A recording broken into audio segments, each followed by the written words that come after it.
The story starts in Japan and we see Mikami, a successful 37-year-old man who is living a great life. The only thing missing from his life was a girlfriend.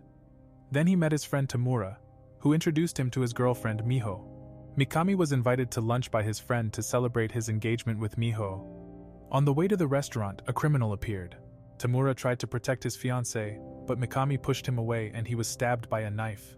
The culprit managed to escape, but Mikami was seriously injured. At that moment, a power system activated that collected Mikami's data. He didn't want to die, and Takumi immediately called an ambulance. As Mikami lay dying, he didn't know that at the same time a new body was being created for him. Before he died, he told his friend that he should delete the data from his computer. In addition, he said that he should make Miho happy, and he closed his eyes. In his last moment of his life, he didn't notice that he had received several overpowered skills. Tamura was sad, and his best friend died in front of his eyes. Afterwards, Mikami wondered where he was and what just happened.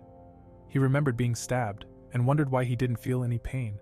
The reason is that Mikami is reincarnated, and he wondered why his body felt strange. Then he realized he wasn't in the hospital and he wondered where he was. He was reborn as a slime and tried to adjust to his new body. He couldn't believe that he was no longer human and would live as a slime from now on. A few days later, he learned how his new body works. He was surprised that his body didn't need sleep or food. Then we see that Mikami ate plants because he had nothing else to do. Suddenly, he heard the voice of the power system in his body. He learned that his unique skill is Predator, and it was explained how the skill works. He was able to absorb things he ate and learn other powerful skills. He then analyzed the plants he had eaten. He was annoyed because the explanation was too complicated. This is how the power system began to explain it in simple terms. He learned that he could create potions by absorbing the medicinal herbs. Also, he discovered a magic stone ore, and he planned to absorb all the magic ores in the cave. Suddenly, Mikami stumbled and fell into the water. He wondered if a slime could float because he was afraid of dying again. Then he realized that he hadn't been breathing to begin with and made a plan to get out of the water. He realized he couldn't stop and flew through the cave. Afterwards, he bounced off a wall and he learned that he doesn't feel pain as a slime. Despite everything, he takes damage, but his body was able to regenerate itself. Suddenly, he heard a scary voice that asked him many questions. He insulted the voice because he couldn't talk. Then he realized that the monster in front of him could hear his thoughts. Mikami apologized for offending him, and the dragon learned that Mikami has no eyes or mouth. Afterwards, the dragon said that he would give him sight. Mikami made a deal with the dragon, and he taught Mikami to use the skill Magic Sense. He then tried to sense the magicules around him. He managed to use the skill successfully and received an extra skill. As a result, he could see the cave, and he was happy about it. He went to the river to look at his reflection. Following this, he thanked him, and he realized that the voice that spoke to him was a dragon. He learned that he is Storm Dragon Veldora, who is one of only 4 true dragons that exist in this world. Mikami said that he will keep his promise, and he will come to visit him sometimes. Afterwards, Veldora noticed that Mikami was not a normal slime, and he told Veldora about his story that he was reincarnated as a slime. Veldora told him that it often happens that people from other worlds are reincarnated into this world. Veldora told him that it often happens that people from other worlds are reincarnated. Following this, Veldora told him his story of how he was sealed. Veldora said that he had fought against a heroine 300 years ago. She was overpowered and was able to seal him in the cave with a special skill. Mikami also learned that this heroine was different and that she called herself a summon. After that, Mikami was told that there are also magicians in this world, and that the heroine was summoned to this world through a ritual. Then Veldora said that he's bored because he's been sealed in this cave for 300 years. However, Mikami felt sorry for him, and he asked if Veldora would like to be his friend. He was happy that Mikami wanted to be his friend. This was the beginning of Mikami being reincarnated as a slime, and he was wondering if his friend Tamura had taken care of his PC. A short time later, Mikami asked what they should do now, because he planned to free his new friend. Then he learned that his magicules will run out in the next 100 years. As a result, he would die, and Mikami felt sorry for him. He decided to absorb the unlimited imprisonment with his unique skill. Unfortunately, his plan didn't work, and he had to think of another plan. The power system suggested options for them to break the seal. Following this, Mikami suggested to Veldora that he will absorb it into his stomach. He explained that he would analyze unlimited imprisonment with his unique skills, and that he could free him one day. Veldora found his suggestion interesting, and he entrusted his life to Mikami. He said it sounded like fun and was looking forward to making the deal with Mikami. Before Veldora was absorbed, he said that he will give him a name. He also said that Mikami should also give him a new name, so he gave his new friend the family name Tempest, and he liked it. Then Veldora said that his new name will be Rimuru. At that moment, the Tempest family was born, and Mikami began his new life as Rimuru Tempest. He promised to free Veldora from the seal and absorbed him with his skill Predator. However, Rimuru absorbed his friend, and his unique skill Great Sage began to analyze unlimited imprisonment. Then we see the Kingdom of Bloomund, and Baron Verhart asked Guildmaster Fuse what kind of measures the guild will take about the matter with Veldora. Baron Verhart feared that the great forest of Jura would fall under the Empire rule after Veldora's disappearance. Fuse told his friend to relax and he promised that he will take care of it. In the meantime, Rimuru explored the cave like a slime in an RPG game. He learned many skills and he was able to attack like a strong water-type Pokemon. In the following days, he became stronger and encountered a monster for the first time. He decided to fight against it and defeated him with a single attack. Then he realized he could get the skills and absorb the monster with his skill Predator. After absorbing the monster, his second unique skill Analyze it and add the new skills on his skill list. Rimuru was an overpowered slime who could easily defeat strong monsters. After his victories, he absorbed the monsters and learned the skills of the monsters with his unique skill Great Sage. Later he used a new skill and he could move around like Spider-Man. He enjoyed his new life as a slime and gained the ability to speak. Sometimes he would get injured, but his body would regenerate immediately. After several weeks he discovered a huge gate that led him out of the cave. He was surprised that the gate was opened, and he hid from adventurers who entered the cave. Rimuru saw people in this world for the first time, and he learned that the power system was able to translate all languages in this world. Afterwards, an adventurer activated an invisibility skill, and Rimuru took the opportunity to go out of the cave. Rimuru found himself in the forest, and he was happy to see daylight after a long time. Suddenly a group of goblins appeared, but Rimuru was not afraid of them. Rimuru was asked a question and realized that they didn't plan to attack him. He still couldn't control his powers and scared the goblins. They replied that they were aware of his strength and asked him to speak quieter. Then Rimuru learned that the goblins sensed a strong monster, and they wanted to ask him for a favor. As a result, Rimuru was led to the goblin village. The village elder welcomed him, and Rimuru wanted to know what favor they were asking for. Following this, Rimuru learned that many strong monsters have become active since the god of the area disappeared. After this, Rimuru replied that he is just an ordinary slime, but they said that he does not have to be humble. The power system changed the perspective, and he was shocked that he was giving off the aura of a final boss. Rimuru then used an ability to hide his aura. Afterwards, Rimuru was informed about the goblins' trouble, that they were attacked by direwolves. They were too weak, and most of their village's warriors died in battle. Additionally, he learned that the enemies are over 100 direwolves. The village elder also said that his son, the leader of the warriors, died in battle. At that moment, Rimuru decided to help him, and he asked what he would get in return. He actually wasn't looking for compensation. He thought that he needs to put on a bit to a show. As a result, the goblins swore their loyalty to him, and he recalled a moment of his old life. Suddenly the direwolves appeared, and the goblins panicked. They thought it was the end for them, but Rimuru promised to defeat them. He said he was Rimuru Tempest, and that day Rimuru became the leader of the goblins. A short time later, Rimuru told them that they should just try to do their best, and he would take care of the rest. The goblins were happy to have Rimuru as their new leader, and he knew he sounded cool. Afterwards, he looked at the wounded people of the goblin village, and he planned to heal them with his slime abilities. Rimuru ate a goblin, and he healed him with the potions produced in his body. He was surprised that his idea worked, and he started healing the other goblins with his instant heal skill. The goblins were very grateful that their comrades were saved, and Rimuru's next plan was to build a fence. In the night, we see the direwolves, and they had planned to take over the great forest of Jura since Veldora disappeared. Then they rushed towards the goblin village, but when they arrived, they discovered the fence that the goblins had built. Suddenly Rimuru appeared, and he said that they should turn back, otherwise he will attack them.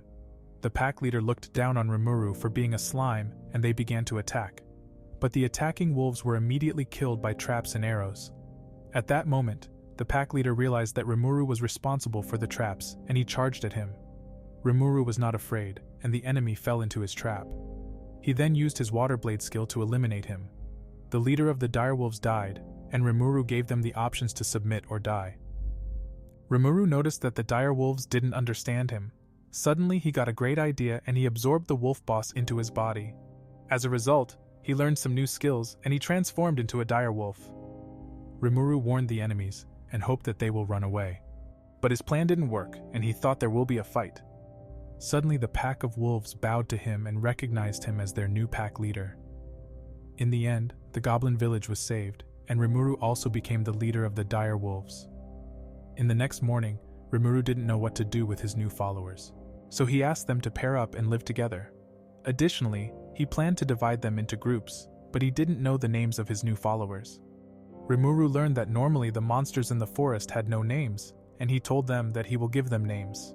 They were happy and couldn't wait to get a name by their savior Rimuru. Following this, he picked out names for the goblins, and Rimuru didn't understand why they were so happy about it. The village elder thanked him for this, and Rimuru said that it was no problem. After all the goblins were named, Rimuru planned to name the direwolves. Rimuru feared that the wolves had a grudge against him, but he was wrong. Then he gave the direwolf boss's son the name Ranga. Suddenly Rimuru's body melted, and he learned that his magic reserve is below the minimum limit. As a result, he was in sleeping mode, and he learned that giving names consumes mana. He wished it had been told to him first, and waited until he could move again. A few days passed, and Rimuru woke up. He was confused because an unknown goblin girl greeted him. Then Rigurd appeared, and he explained to Rimuru that they have evolved through their new name. Rimuru was surprised at this, and Ranga showed up to greet his master. Ranga was happy that his master was awake, and he accidentally caused a tornado that destroyed the house. Afterwards, Rimuru was celebrated by his followers, and he noticed that Gobuta had not changed at all. Later, Rimuru remembered that he only gave Ranga a name, and he learned that all wolves evolved because all of them are ones. The reason for this was that his name has become their clan's name. Then Rimuru was blown away because Ranga couldn't yet control his new power. A few hours passed, and Rimuru put on a fake mustache. He learned that his mustache didn't suit him, and he took it off. Then he established 3 rules that the residents of his village must follow in order to live peacefully. Riguru asked why they weren't allowed to attack humans. Rimuru explained to them that he likes humans, and Riguru said that he likes humans too. Additionally, Rimuru explained how the humans live and he planned to coexist peacefully with each other. After this, he told Elder Rigurd that he is now the Goblin Lord. He was supposed to lead the goblins and was grateful for his promotion. He also gave the goblins and wolves jobs, and they had a lot of fun doing it. Following this, he noticed that the goblins have trouble building houses, and the clothes they made were a bit too revealing. Suddenly Rigurd told him that dwarves have the skills to build houses or make clothes. He was happy about this information and he planned to meet some dwarves. Then he told Rigurd to look after the village while he is away. Afterwards, Rimuru set out with a small group to meet the dwarves. He was looking forward to his next adventure, and smiled. Then we see Rimuru and his friends follow the Amald River north in search of artisans who can make clothing and houses. Rimuru told Ranga that they didn't need to push themselves too hard. In the evening, they took a break, and Rimuru asked Riguru how his brother got a name. Riguru said that a demon called Lord Gelmud gave his brother a name. Then Rimuru wondered if Ranga is angry at him for killing his father. Ranga replied that he is rather grateful that Rimuru spared them and gave them names. Afterwards they had dinner and Rimuru asked Gobuta questions about the town they're heading. He learned that many different races live in the armed nation of Dwargon, such as elves and humans. Rimuru was excited to meet elves, and he learned that dwarves are very peaceful monsters. Then Gobuta tried to tell him that he got into trouble last time, and Rimuru had a bad feeling. The following day, they traveled further, and they managed to arrive in just 3 days instead of 2 months because of the direwolves. Rimuru then set off for the armed nation of Dwargon with Gobuta, and his friends were worried about him. Then they arrived at the entrance gate and Rimuru dreamed of meeting pretty elves. Suddenly, 2 guys appeared who wanted to cause problems. The reason for this was that the guys thought Rimuru was a weak monster. He asked if Gobuta still knows the rule of not attacking humans. He should then close his eyes and ears. Rimuru intended to teach the 2 guys a lesson, but they underestimated him. That's when they started insulting Rimuru, and he turned into a direwolf. Rimuru realized he had evolved, and the guys thought it was just an illusion. Rimuru was annoyed, and the adventurers attacked Rimuru with their strongest skills. Rimuru was surprised that they are losers like Team Rocket from Pokemon. He used his menace skill and drove away the adventurers. Afterwards, he learned that he underestimated his powers and many innocent people were injured in his attack. Following this, guards appeared, and they were surprised to see a slime. Rimuru was arrested with Gobuta and he apologized for causing trouble. Before Rimuru could clear up the misunderstanding, another guard appeared. He reported to his captain that Garm and his brothers were in trouble and that they were out of healing potions. Then Rimuru interrupted their conversation and said that he can solve their problem. They learned that Rimuru can create healing potions and Kaido didn't hesitate to save his friends. Rimuru was waiting for Kaido's return, and he was sure that Kaido is a nice guy. In the meantime, he played with threads, and he wondered how long Gobuta planned to sleep. Then Kaido returned with Garm and his brothers. They thanked Rimuru for giving them the healing potions. After that, Kaido also thanked Rimuru and he learned that Rimuru was looking for a blacksmith. The following day, Rimuru was led by Kaido to a talented blacksmith. On the way, he spotted a shiny sword, and Kaido said that they will meet the guy who forged it. Following this, they arrived at Kaijin's weapon shop, and Rimuru learned that he is a passionate weaponsmith. Suddenly, Garm and his brothers appeared, and they had already told Kaijin about a slime named Rimuru. Kaijin was happy that Rimuru had saved his friends. Shortly afterwards, Rimuru explained that he was looking for a craftsman who could build houses. Unfortunately, Kaijin was very busy because Minister Vesta asked him to make 20 swords by the end of the week. Also, he was short of materials and he apologized for not being able to help. At that moment, Rimuru remembered that he had stored several tons of magic ore in his body. Suddenly, Rimuru started laughing and he spat out a magic ore. Kaijin couldn't believe that there was magic ore in Rimuru's body. Then he noticed that it wasn't a normal magic ore but a cluster of magic steel. After this, Rimuru made a deal with Kaijin and he asked Kaijin to find some fellow artisans to teach the villagers their crafts in his village. Kaijin was surprised about his simple request. But Garm and his friends said they still don't have time because they have to produce weapons for the king's army. Following this, Rimuru learned from Great Sage that he could replicate weapons. Rimuru asked about a sword that Kaijin had forged. Then he started eating them to analyze it in his body. Rimuru was able to copy the sword with his Great Sage skill. As a result, he made 20 longswords and the dwarves were shocked. They were grateful and wanted to celebrate with Rimuru to introduce them to elves. Rimuru couldn't resist, and he was looking forward to meeting elves in a nightclub. When he arrived, he was greeted by pretty elves, and the elves thought Rimuru was cute. They wanted to hug Rimuru, and he enjoyed his harem of elves. The boys knew he was having fun, and he was grateful for this great experience. A few moments later, Kaijin told Rimuru that he was impressed by his ability to create perfect copies of his swords in just a few seconds. Rimuru replied that it was only possible because he is such a talented blacksmith. Then Rimuru asked a bartender to pour him some wine and he was planning to rizzing her up. While Rimuru was having a good time, Gobuta was still sleeping in a prison cell. Following this, Rimuru was approached by a pretty elf and he thought she wanted to give him a massage. He was wrong, because she meant fortune-telling. Suddenly, Nina suggested that Ginger should read which person Rimuru was destined to be with. She started with a joke and said that she couldn't see anything. Then she used her fortune-telling powers, and Rimuru thought that she will see a slime in her crystal ball. But in Ginger's crystal ball, they could see a pretty girl. Kaijin noticed Rimuru was blushing, and they teased him a little bit. At that moment, Minister Vesta appeared in the nightclub, and he planned to cause trouble. He knew that it was impossible to forge 20 longswords on time, and he was shocked when Kaijin replied that they had already been delivered. As a result, Minister Vesta started to complain about Rimuru, and he told Kaijin that he shouldn't bring a lowly monster into a highbrow establishment. The bartender tried to calm him down, but he poured booze over Rimuru. Rimuru stayed calm, but Kaijin punched Vesta in his face. He was angry at how Vesta treated his new friend Rimuru, and knew the consequences for his actions. Suddenly Kaijin asked Rimuru if he would like to have him as an artisan in his village. Rimuru was happy that Kaijin wanted to live in his village, but things didn't go as smoothly as expected. However, Kaido and some guards showed up and they had no choice but to arrest them. When they arrived at the prison, Rimuru was surprised that Gobuta was still sleeping. Kaijin said sorry to his friends, but they weren't mad at him. After that, Rimuru learned that they would be put on trial. He also learned about Kaijin's past, that Vesta was his adjutant. Vesta didn't like him because he was from a family of peasants. Then Kaijin said that Vesta's Magic Soldiers project had failed. He blamed Kaijin for the failure of his project and Kaijin took responsibility. As a result, he left the royal guards, and Vesta still held a grudge against him. Suddenly he said that Vesta is actually not a bad person, but just a Giga Chad. So Kaijin decided to live in Rimuru's village from now on, and his friends planned to accompany him. A few hours later, Gobuta woke up, and Rimuru told him that he will pick him up later. The following morning they were taken to a court. Majesty Gazelle Dwargo then appeared, and Rimuru bowed to him. Rimuru was surprised to see Majesty Gazelle, and he sensed that Gazelle is a strong warrior. The trial started, and Judge Frank Caprio told them to raise. It was then explained to the judge what had happened, and Kaijin knew that her lawyer had been bribed. Vesta tried to get rid of Kaijin, and Rimuru was shocked by his lies. Afterwards, the verdict was decided, and Rimuru got a bad feeling.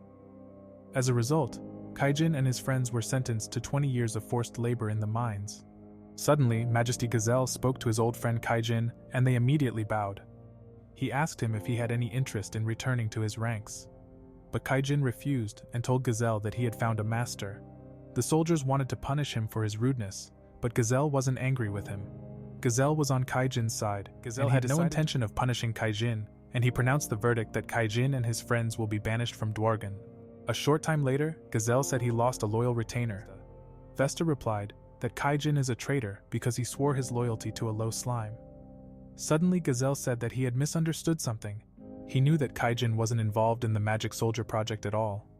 He then demanded to hear the truth from Vesta, and he showed him an S-rank healing potion that Rimuru had made. Vesta had never seen such a rare potion, and was surprised to learn that Rimuru had made it. At that moment Vesta realized what he had done wrong. He had always admired Majesty Gazelle, and wondered when he had chosen the wrong path. However, he asked for forgiveness and was disappointed in himself. Meanwhile, Kaido said goodbye to his friend Kaijin. He told Rimuru to take good care of his friends and said goodbye to them. Then we see Gazelle, who ordered a warrior to observe Rimuru because he sensed tremendous power within him. Some days later we see Guildmaster Fuse, who asked Kaval how things went in the Great Forest of Jura. Kaval said that the forest was extremely dangerous, and that Guildmaster Fuse should at least be happy that they didn't die. After that, Kaval confirmed about Veldora's disappearance. Guildmaster Fuse was concerned about this report, and he said that in 3 days the adventurers will investigate around the forest. Kaval and his friends were shocked because they wanted a longer break. When they complained about their new quest, a masked woman appeared behind them. She also planned to go to the Great Forest of Jura and asked if she could accompany them. Irina said sure, and they introduced themselves to each other. As a result, Shizu learned that they will leave in 3 days. Then we see Rimuru transformed into a dire wolf, and he planned to teach Ranga a new attack. He created a powerful lightning bolt with his horns that got the power to pulverize a huge rock. Ranga was impressed by his master, and Rimuru learned that he needs to be careful when using his attacks in the future. After that, they returned to his village, and he enjoyed the peaceful day. Several weeks have passed since his return from the armed nation of Dwargon. Kaijin showed the goblins how to forge weapons. Meanwhile, the other dwarves also settled in and taught the goblins many new things. As a result, Rimuru and the goblins were well on their way to building a new village. Then Rimuru remembered when they first came back from Dwargon. That day, Rigurd told him that other goblins came here from the nearby goblin villages to seek protection. Rimuru welcomed them to his village, and he needed to recharge his mana. 3 days later, he walked around his village and discovered Gobuta, who was teaching the newbies how to summon a direwolf. Rimuru was surprised that Gobuta had made it. That's when we learned that Gobuta was forgotten in the prison cell. Gobuta learned to summon a direwolf and was able to break out of the prison cell. But despite his talent, Gobuta wasn't the greatest teacher. Meanwhile, Rigurd appeared, and he was now a goblin king. He told Rimuru that his son had discovered a suspicious group in the forest. According to the report, it was a group of humans. Then we see Kava and his friends running from a group of monsters in the forest. They thought they were going to die, but Shizu suddenly stopped. She planned to defeat the monsters and pulled out her magic sword. Then she launched her attack and cast a fireball spell. Some monsters survived, and Shizu rushed at the monsters to defeat them. She won the battle, and the adventurers were impressed by her. When she thought the fight was over, a monster woke up. Shizu was able to react in time, but she collapsed for an unknown reason. At the last moment, Rimuru appeared, and he was able to save her. They heard a voice, and they were surprised that a slime appeared in front of them. Rimuru gave Shizu her mask back, and he remembered that she is the one he is destined to be with. Later, Riggold said that he had brought the adventurers lunch, and Rimuru was proud of him for helping people in need. However, he entered the hut, and Great Sage told him that he had met the 3 adventurers in the cave before. Afterwards, Riggold told them that Rimuru is their master, and they were surprised. Then he made a joke, but he noticed that only Shizu was laughing. Then they introduced themselves to Rimuru, and he noticed that Shizu behaved like a typical Japanese woman. Rimuru also learned that they had no evil intentions, and that their guildmaster gave them the quest to investigate the surroundings of the great forest of Jura. In the evening, he went to see Shizu to talk to her. She asked him some questions and was wondering if he was from Japan too. Rimuru replied that in his old life he was Japanese and she was glad to have met him. Rimuru told him how he was reincarnated to this world, and she replied that she was summoned to this world. Following this, he learned that she lived in Japan at a time when there was still a war. Rimuru activated a skill to show Shizu what happened to Japan after the war. Then she saw what happened to Japan after the war ended. She was happy that there was peace in Japan and wished her mother could see it. Rimuru told her about his goal to create in this world a peaceful place too. Suddenly Shizu collapsed, and he was worried about her, but Shizu said everything was fine. A short time later, Kaijin appeared, and he wanted to discuss with Rimuru about something important. Meanwhile, Shizu remembered how her mother died due to the war in Japan, but she survived because she was summoned to another world. The guy who summoned her called her a failure and she begged for help. Before he left, he realized that she got an affinity for fire and he offered Demon Ifrit her body.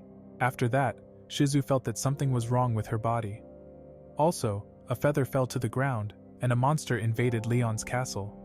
The monster was sent by the great sorcerer king and he intended to kill Leon to become the next demon lord. Leon wasn't scared and he ordered Ifrit to eliminate the enemy. Shizu couldn't disobey Leon's orders and she was attacked by the enemy. At that moment, Ifrit countered with his flames and Shizu defeated the enemy with a powerful flame spell. Leon was impressed and planned to use Shizu as a guard in his castle. A few years passed and Shizu was in the forest. Perino had found a little fox and she asked Shizu to keep it a secret. After that, she got the idea to give him a name, and they decided to call him Pitsu. At that moment, the monster started to evolve, and they were surprised about it. On the way home, Shizu warned that she wasn't allowed to bring Pitsu into the castle, but Perino was sure that Leon would allow her to keep him. She was wrong, and Shizu started to act weird, because of fire spirit Ifrit. Ifrit decided to classify the two as enemies, and wipe them out with a powerful spell. When she regained control of her body, she realized that she was a monster. Then Shizu woke up from her nightmare. At that moment, Ifrit tried to take over her body, but his attempt failed. Shizu knew she is a danger to her comrades and planned to leave. Later Rimuru showed up and he said that she is welcome to stay as long as she'd like. She thanked him and said that she still had something to do. Rimuru learned that her goal is to find the person who summoned her to this world. Rimuru noticed that something was on her mind and said that she can come visit any time. Following this, Irina asked her if she would like to continue traveling with them. Shizu replied that she was having a lot of fun, but she didn't want to put Irina in danger. For this reason, she politely declined her offer. Afterwards we see Kaval and Guido who are waiting for Shizu and Irina. Suddenly Ifrit tried to take control of Shizu's body. She couldn't stop him this time and her mask was broken. As a result, storm clouds appeared, and Ifrit unleashed his power. Rimuru asked if they were okay, and they were confused. Irina was worried about Shizu, and Cavell was shocked that she is the legendary adventurer called Conqueror of Flames. Then Rimuru learned that she was supposed to be the hero of the guild from about 50 years ago. He ordered Rigurd and his son to evacuate the villagers. Additionally, he planned to stop Shizu, and she cried because she didn't want to kill her friends again. Suddenly Shizu transformed into the fire spirit Ifrit, and the adventurers thought that they would die. Ifrit was happy to be free, and he activated the universal push of pain from Naruto. Also, he summoned salamanders by using a summoning spell. Suddenly, Kaval said that they will fight against Tendo Pain ordered by Wish because they wanted to save Shizu. Rimuru then asked what Ifrit was planning to do, but he attacked him with a fireball. Rimuru countered with his water blade, but it didn't work. After that, Ifrit's pets were charging at Rimuru, but Irina attacked them with her icicle lance spell. Irina told Rimuru that he can leave the salamanders to them and that he should try to save Shizu. However, Rimuru summoned Ranga, and he supported his boss in the fight against Ifrit. He explained his plan to Ranga, and said that he should concentrate on dodging the fire attacks. Following this, he asked Great Sage for advice, and he learned about a way to defeat the salamanders. He couldn't use it, because it was far too dangerous. Then he noticed that Irina's ice spell caused many damage on the monsters. Rimuru got a great idea and asked Erina to attack him. The reason for this was that Rimuru wanted to analyze her attack. So Rimuru learned new skills and attacked the enemies with his icicle shotgun. He managed to defeat 2 of them, but the last one activated a self-destruction skill. Kaval tried to protect his friends, but the explosion was far too powerful. They were injured, and Rimuru ordered Ranga to take the adventurers to a safe place. Following this, Rimuru planned to stop Ifrit, and he said that he is angry. Ifrit looked down on Rimuru and he activated a special skill called Shadow Clone.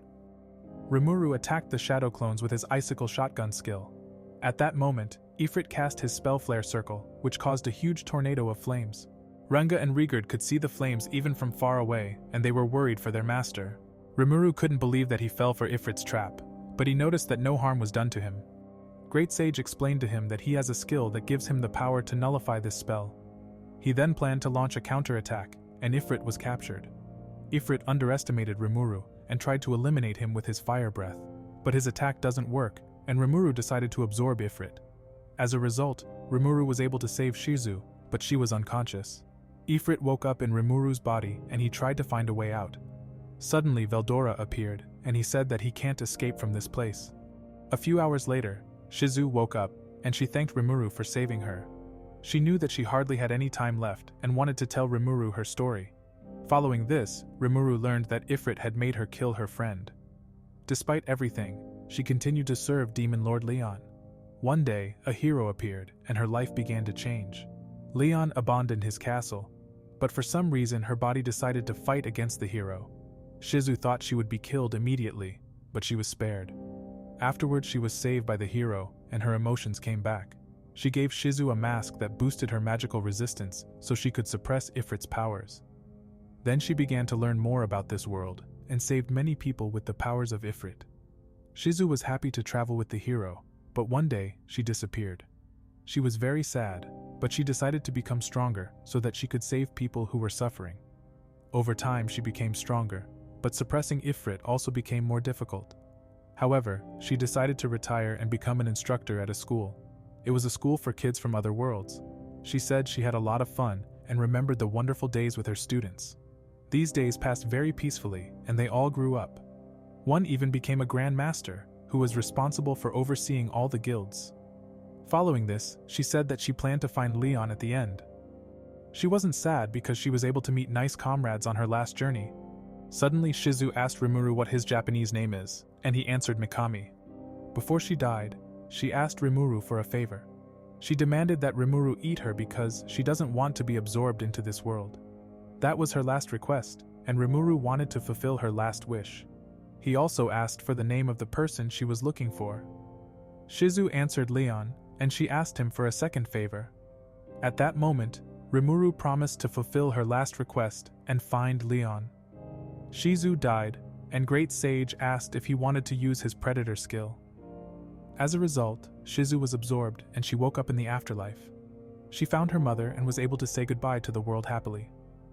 Later, Erina was worried about Shizu and they wanted to go visit her. Suddenly Rigurd entered the hut, and Ranga sensed that the person is Rimuru. Later, Rimuru explained to the adventurers that Shizu died. They were shocked by this and they were confused, so Rimuru turned into his original form to prove them that he didn't lie. Erina was very sad that Shizu died, but they respected Shizu's request to be eaten by Rimuru. Then he told them that Shizu had a lot of fun with them, but the 3 of them were a bit danger-prone. The following morning, the adventurers planned to leave Rimuru's village and thanked him for his hospitality. Suddenly, they asked Rimuru if he could transform into his human form again. The reason for this was that they wanted to thank Shizu and say goodbye. Erina started crying, and they said that they will miss Shizu.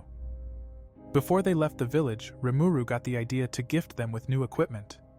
They couldn't believe that Rimuru had given them S-rank equipment and introduced them to his artisans. The adventurers were shocked because Kaijin and the 3 dwarf brothers were famous.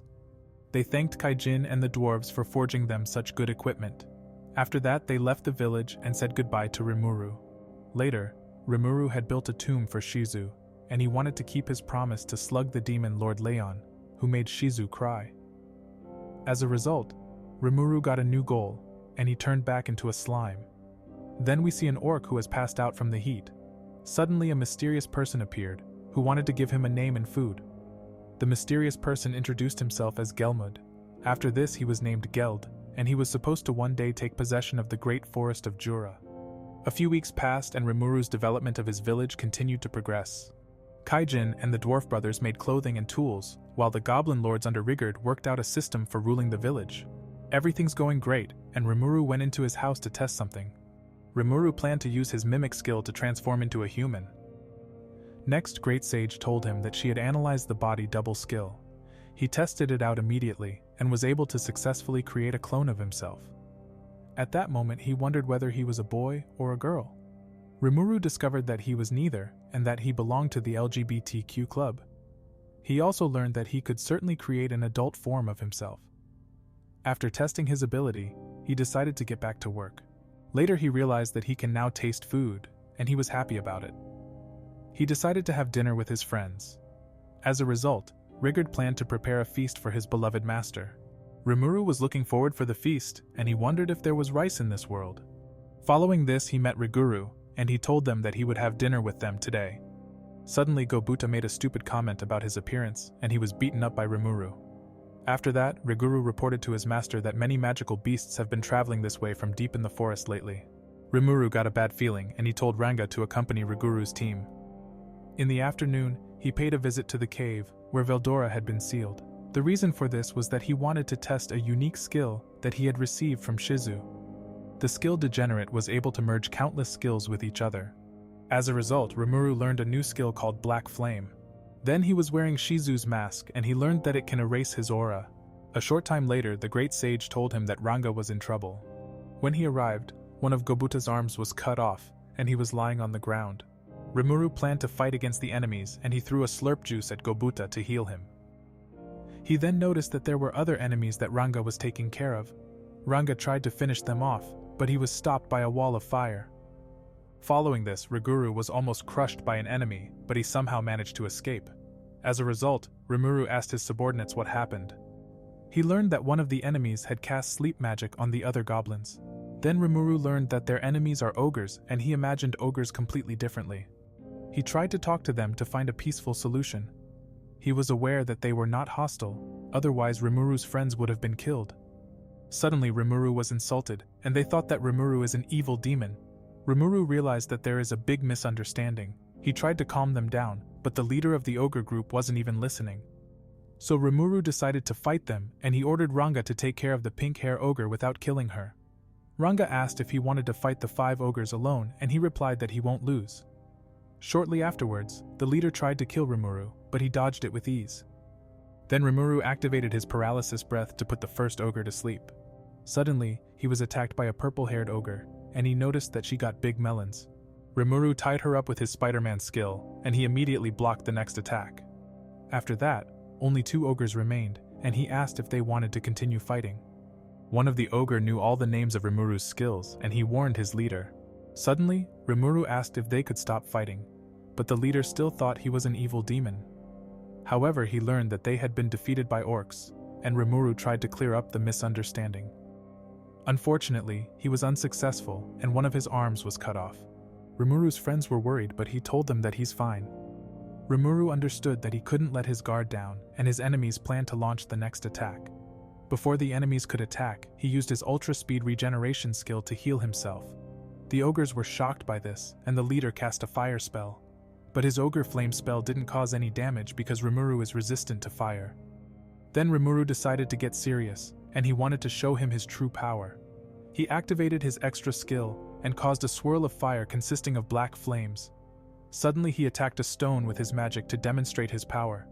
Rimuru hoped that this would make his enemies surrender so that he could clear up the misunderstanding. Unfortunately, his plan failed, and the ogre leader intended to continue fighting. Suddenly, the pink-hair ogre appeared, stopping her big brother. She was aware that Rimuru wasn't their enemy, and told him that they should stop the fight. Then Rimuru stopped his spell and tried to clear up the misunderstanding. Rimuru introduced himself and explained to the ogre leader that he was a slime. In addition, he gave the ogres his mask to check whether the attacker who attacked his village was wearing the same mask. The leader was ashamed of attacking him and apologized for causing him trouble. Shortly afterwards, Rimuru invited them to his village and he wanted to hear their story. Rimuru said that he would like to become friends with them, and they accepted his offer. In the night, Rimuru tasted the goblins' cooked food for the first time. He loved it, and the goblins were happy that their cooking could make him smile. Afterwards, he ate more of the delicious meat, and was happy to have his sense of taste again. Meanwhile, Kaijin was shocked that an army of orcs attacked the ogre village. He couldn't believe it first, because orcs are one of the weakest monsters in this world. At that moment, the ogre leader said that the orcs were in possession of weapons and armor. Kaijin was surprised that they got expensive armors, and he knew something was wrong. After this, the red-hair ogre said that among them was a masked demon. They concluded that the orcs had sided with a demon lord. Also, they learned that only 6 of his 300 brethren remain alive. Rimuru understood why he was so angry, and he asked what he planned to do next. He wanted to know if he planned to rebuild his village because the fate of his comrades depends on his leadership. Rimuru already suspected that he didn't have a real plan for the future, and he made him an offer. As a result, Rimuru asked if they would like to become his subordinates. The ogre leader replied that this would involve his village in their revenge. Rimuru was aware of the dangers, but he planned to fight alongside them. The ogre leader asked for time to think about it, and Rimuru replied that he will go get some meat. A short time later, his friend told him that he believes that Rimuru is a kind person. The ogre leader was angry, and he wished he had been stronger. In the following morning, he had made his decision. He wanted to become Rimuru's subordinate, and planned to fight with him against the orc leader. Rimuru was aware that it was not an easy decision to become a subordinate as leader of the remaining ogres. For this reason, Rimuru planned to support them as much as possible, and decided to give them names. The pink-hair girl warned him about the risks, but he was already used to it. Following this, Rimuru gave the ogres a name, and he fell asleep. A few days passed and Rimuru woke up. He was surprised that they evolved. Benimaru greeted him, and explained to Rimuru that they had evolved into Kijins. Suddenly Great Sage said that a Kijin refers to a race of beings uncommonly born of ogres. He was surprised by this, but he liked that Shuna is now a cute girl. Also, he couldn't believe that Shion went from a wild ogre to a beauty. Then Rimuru noticed that Haruko hadn't changed much, except that he looked a bit younger. Following this, Rimuru noticed that Kurobi is missing, and he wondered how he looks like now. He learned that he evolved into a Japanese middle-aged man. He was impressed by their transformations, and hoped to become good friends with them. Meanwhile, the changes occurring in the Great Forest of Jura continued their invasive progress. Then we see the Lizardmen's territory, and some soldiers reported to their leader that countless orcs were on the way to them. They were shocked to learn that the orcs got an army of 200,000 soldiers. The leader was shocked by this, and he was worried about the circumstances. They also heard rumors that the orcs had managed to destroy the ogre village. The leader was certain that an Orc Lord was leading the army. They knew they had no chance, and the leader decided to request backup. As a result, the leader called his son Gabiru to send him on an important mission. A few days passed, and Haruko taught the goblins swordsmanship. He was a tough coach, and showed no mercy to the goblins during training. Meanwhile, Benimaru suspected that the orcs got an Orc Lord as their leader. He explained to Rimuru that an Orc Lord is a unique monster, and it is very rare for such a monster to be born. Suddenly, Rimuru asked Benimaru if he had any idea why his village was attacked. Benimaru replied that a demon visited him shortly before they were attacked by orcs. He offered to give him a name, but Benimaru found him suspicious and declined his offer. Benimaru tried to remember the demon's name, and Su said that his name was Gelmud. At that moment, he remembered that he had heard the name before. Following this, Su reported to Rimuru that he witnessed a group of lizardmen. A short moment later, we see Gabiru, who was on his way to the Goblin village. Suddenly, a friend of his asked when he would become the next leader. He replied that he wasn't ready yet, and his friend said that he would definitely be a great leader. The words of his friends hyped him up, and he wanted to prove to his father that he would be a great leader of the Lizardmen. He promised his subordinates that after defeating the orcs, he would take the place as Lizardmen leader. A few days passed since Benimaru and his comrades settled in the village of Rimuru. Shuna produced silk cloth from hellmoth cocoons, which are full of mana. Then Rimuru showed up, and she was happy to see him. After this, she told him that she had a lot of fun with the dwarf brothers. We then learn that Shion is Rimuru's secretary, who also served as a bodyguard. Shortly afterwards, they both fought over Rimuru because they were in love with their master. Rimuru was asked who he preferred to serve him. He knew he couldn't say the wrong thing, and somehow managed to avoid the question. In the afternoon, he told Benimaru and the other ogres that Shion cooked him lunch. Rimuru asked if they wanted to join him, but they politely declined. Rimuru noticed that Benimaru was acting strange because he was sweating a lot. A few moments later, Shion showed up and he learned that she can't cook. Rimuru realized that the Kijins knew from the beginning that Shion couldn't cook, and he was angry at them. When he looked at it, his food reminded him of the poisonous Pokemon Mook. He was scared, but he decided to eat it. Then Rimuru planned to eat the disgusting-looking porridge, but he noticed that something was wrong. He unintentionally put the spoon into Gobuta's mouth, who was immediately poisoned and suffered terrible pain. Meanwhile, Shion was lectured by Rimuru, and he said that next time she should serve her food to Benimaru first. After this, we learned that Gabiru had managed to persuade 7,000 goblins to help them in the fight against the orcs. As a result, his comrades praised him, and he felt like a top G. After that, he learned about Rimuru's village, and he thought that Rimuru is a low-level slime. He planned to make Rimuru his servant, and his comrades believed in him. A few hours later, Rimuru learned that Kurobi and Kaijin immediately became besties. They had been talking about technical stuff for 2 hours, and Rimuru didn't understand anything of their conversation. Suddenly, Rigard showed up, and he reported that an envoy of the Lizardmen had arrived. Following this, he went to greet the Lizardmen envoy, and Rimuru was accompanied by his bodyguards. At that moment, Gabiru appeared, and he thought that he was a Power Ranger. His performance was ridiculous, and Rimuru thought he had fallen on his head at birth. Additionally, Gabiru offered Rimuru to serve him, and Shion almost crushed Rimuru in anger.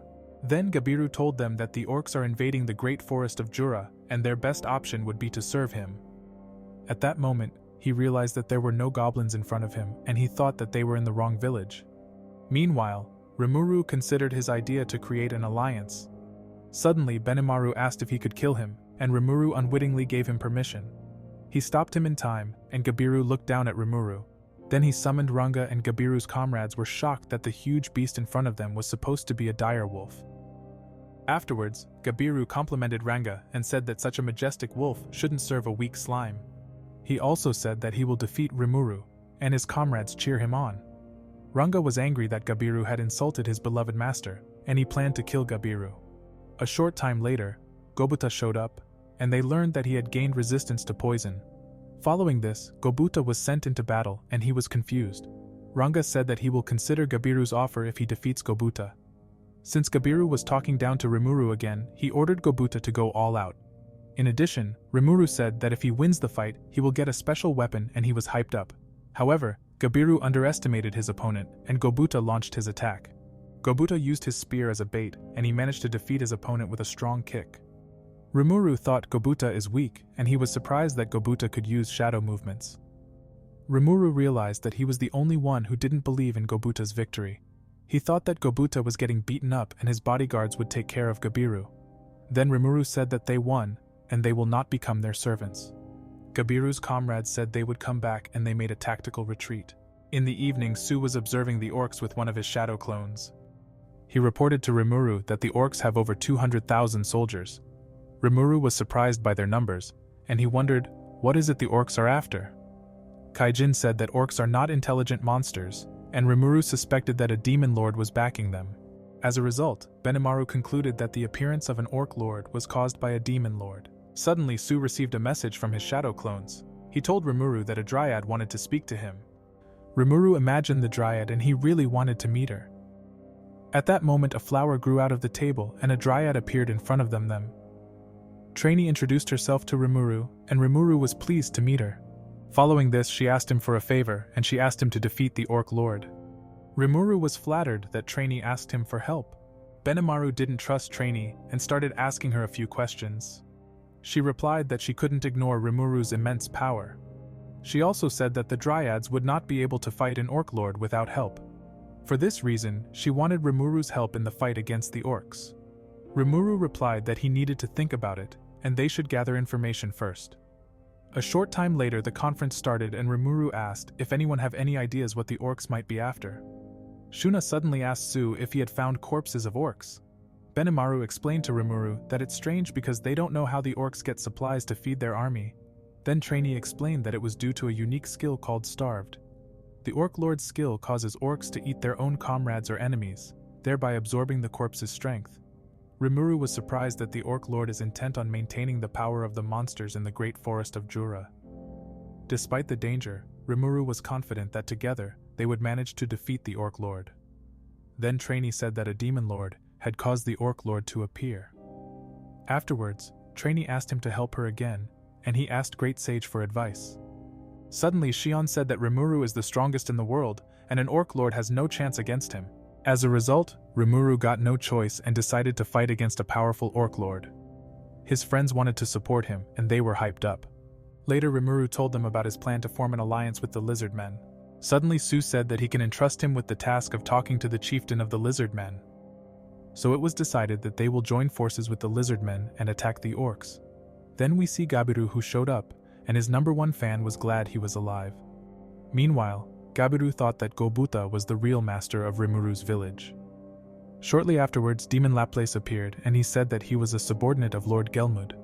Gabiru was happy to see him, and he thought that Lord Gelmud was on his side. Laplace then convinced Gabiru to take the place as chieftain. He also knew that Gabiru wasn't the smartest. As a result, Gabiru decided to return to their territory and claim the place as chieftain. Then we see orcs who had almost reached the Lizardmen's territory.